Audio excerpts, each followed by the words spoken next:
안녕하십니까, 김한입니다. 이번 시간에는 공주교육대학교 교육의 목적, 교육의 목표, 또 그와 면접 방법에 대해서 또 평가 기준에 대해서 우리가 한번 알아보겠습니다. 우선 공주교육대학교 교육의 목적부터 제가 한번 읽어보면요. 대한민국의 교육 이념에 입각하여 국가와 인류 사회 발전에 필요한 심오한 이론과 응용 방법을 교수 연구하고 아울러 사표로서 인격을 갖춘 유능한 초등교원을 양성하는 것이 목적이다. 자, 핵심만 우리가 따져본다면요. 인격을 갖춘 유능한 초등교사를 양성하는 것이 교육대학교의 목적이 되겠죠. 물론 공주교육대학교 대학뿐만이 아니라 다른 교육대학교들도 비슷합니다. 자, 그 중에서 이제 공주교육대학교의 교육의 목표는 좀 차이가 있을 수 있겠죠. 자, 자주적이고 창조적인 인간. 자, 주도적인 역량이라는 부분에 있어서 우리가 2022 교육과정 안에서도 보면 주도적인 인재를 양성해야 된다는 부분이 교육의 목적이 있죠. 자, 또 창조적인 인간. 이것 또한 교육과정 2022 교육개정 안에도 창조성, 창의성 이런 부분이 또 들어가 있습니다. 자, 그다음에 도덕적이고 협동적인 민주시민. 자, 이건 너무나도 당연한 얘기인데요. 교사가 도덕적이다. 인성을 갖추고 있어야 된다. 또 협동심도 가지고 있어야 된다. 민주시민이어야 된다. 자, 여러분들 민주시민 그러면 어떤 시민이 민주시민이죠? 우리 교육 강의에서 여러분들이 다 들어서 알겠지만은 자, 자신의 의무와 권리를 다하고 타인을 존중할 줄 아는 시민이 민주시민입니다. 자, 결과적으로 여러분들이 답변을 할 때 이 민주시민에 관련된 부분을 인용해서 또는 활용해서 답변하는 것도 좋은 답변이 될 수 있다는 거 공주교육대학교 입장에서 봤을 때요. 자, 그 다음에 국가 간이 투철한 애국인이다. 자, 이 부분은 교육의 목적에도 나와 있죠. 국가와 인류 사회 발전에 필요한 이런 부분이 나와 있으니까 보통 교사라는 직업이요. 자신의 개인을 위한 직업이 아니라 국가를 위해서 또 사회를 위해서 또 학생들을 위해서 헌신할 수 있는 봉사정신을 가지고 있는 직업이다. 가져야 되는 직업이라는 것이죠.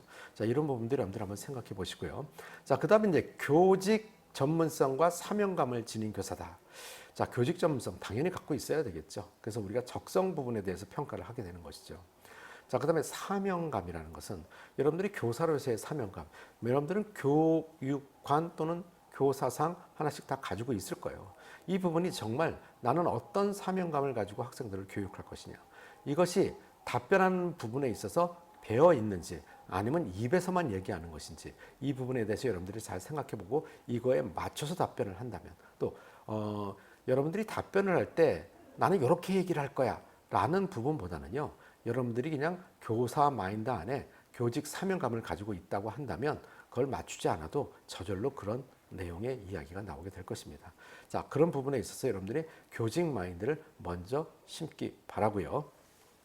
그 다음에 이제 공주교육대학교 학교 교육은 창조, 협동, 지성. 자, 공주교육대학교는 뭐 조금 이따 말씀드리겠지만 서류 기반 면접이고요. 또 경우에 따라서는 개방 질문도 하게 되겠죠. 그런 과정 속에서 혹시 학생 우리 대학의 학교 교훈이 무엇인지 알고 있나요? 라고 할 때 모르겠습니다 하면 안 되겠죠. 그래서 이제 면접을 보러 가기 전에는 공주교육대학교의 교훈이 창조, 협동, 지성이다 라는 정도는 알고 가야 되겠죠.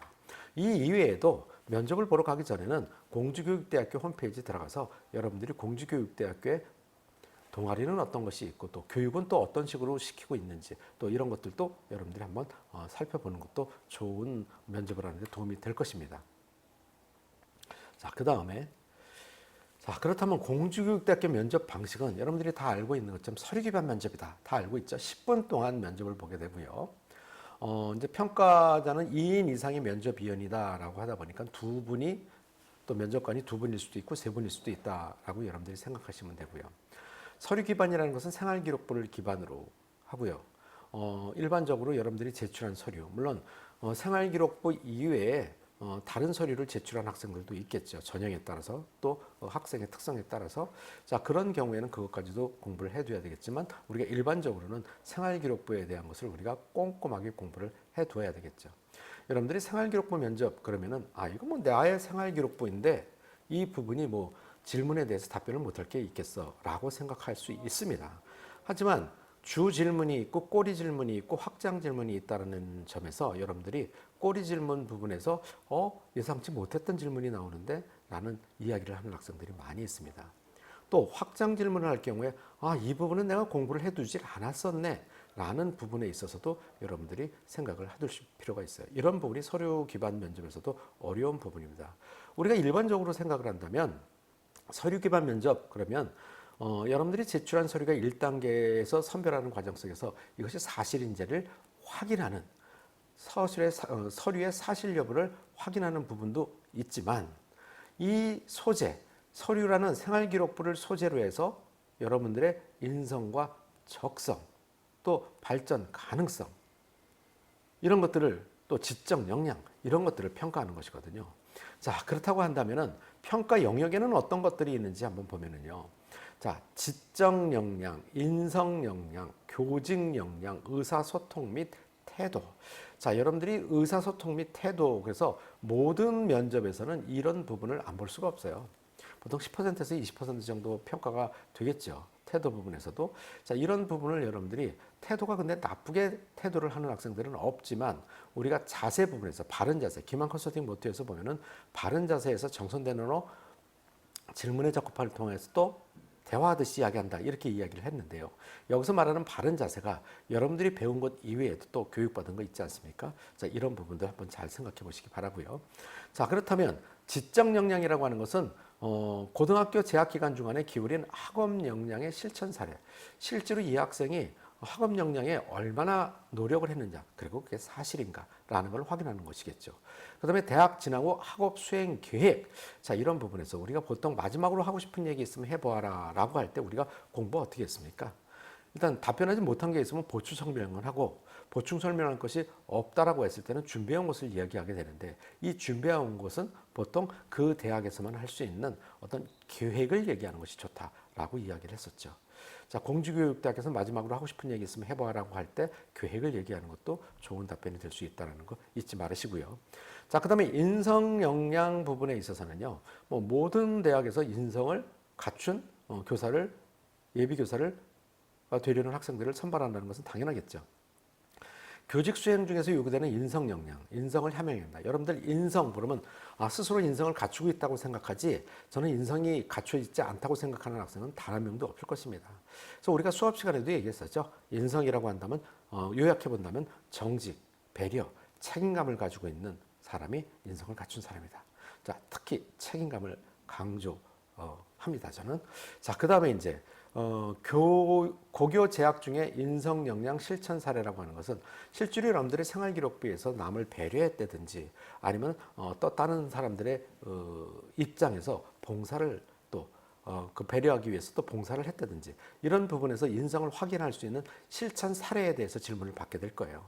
자, 그럼 그거를 답변하는 과정 속에서 여러분들이 이러이렇게 했습니다로 끝나는 게 아니라 그걸 통해서 상대방의 어떤 부분을 이해할 수 있었고 그렇기 위해서 저는 또 어떤 부분을 배우게 되었습니다. 라는 것까지 이야기를 해야 된다는 거 잊지 말으시고요. 자, 그 다음에 이제 교직 역량이다라고 본다면 이 부분은 우리가 보통 봤을 때 교직 적성 부분이라고 생각할 수도 있겠죠. 교육에 대한 교직에 대한 태도가 이해.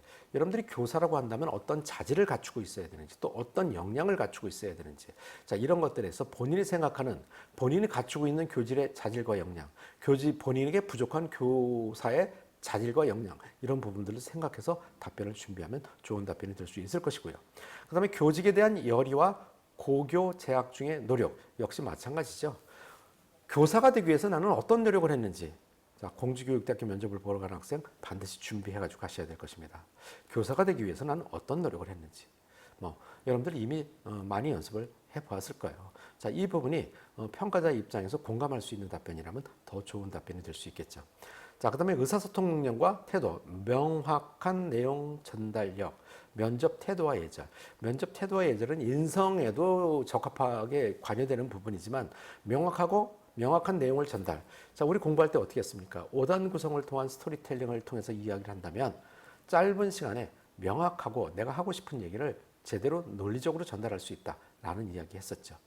자, 그래서 이런 부분에 있어서도 여러분들이 의사소통 전달 부분에서 좋은 점수를 받아야 되기 때문에 5단 구성을 통해서 또는 3단 구성을 통해서 논리적으로 답변하는 법은 끊임없이 노력하시기 바랍니다.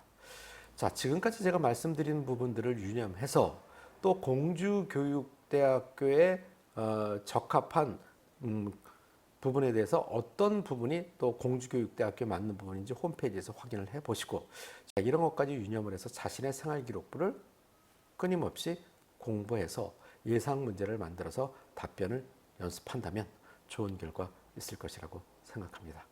마지막으로 교대 면접 기망 컨설팅 파이널 특강 안내입니다. 자, 파이널 특강은 인터넷 강의와 현장 강의로 나눠져 있고요. 인터넷 강의 같은 경우에는 면접에 대한 종합적인 내용과 거기에 더불어서 2023학년도 교육대학교 모든 기출문제 분석에 대한 내용이 수록되어 있습니다. 이 기출문제 같은 경우에는요, 각 문항별로 출제 의도와 방향성뿐만 아니라 합격한 학생의 답변, 자, 이 답변을 통한 피드백까지 내용까지도 수록되어 있습니다. 자, 다음요. 현장 강의인데요. 현장 강의 같은 경우에는 수능이 끝난 다음 날 11월 11일부터 저희가 수업을 진행합니다. 현장 강의 같은 경우는요. 학생들이 1단계가 합격한 다음에 수강 신청을 했을 때 저희가 인터넷 강의와 별개인 연계 인터넷 강좌가 있습니다. 연계 인터넷 강좌를 미리 학생들에게 열어주고 학생들이 그 연계 강좌를 먼저 듣고 현장에 와서 수업을 받게 된다면 훨씬 도움이 될 것입니다. 자, 그리고 이 학교별로 상세 일정은 기망 컨설팅 홈페이지 또는 고정 댓글창에 링크를 남겨둘 것입니다. 이 링크를 통해서 확인하실 수 있습니다. 상세 일정을 한번 확인해 보시기 바랍니다.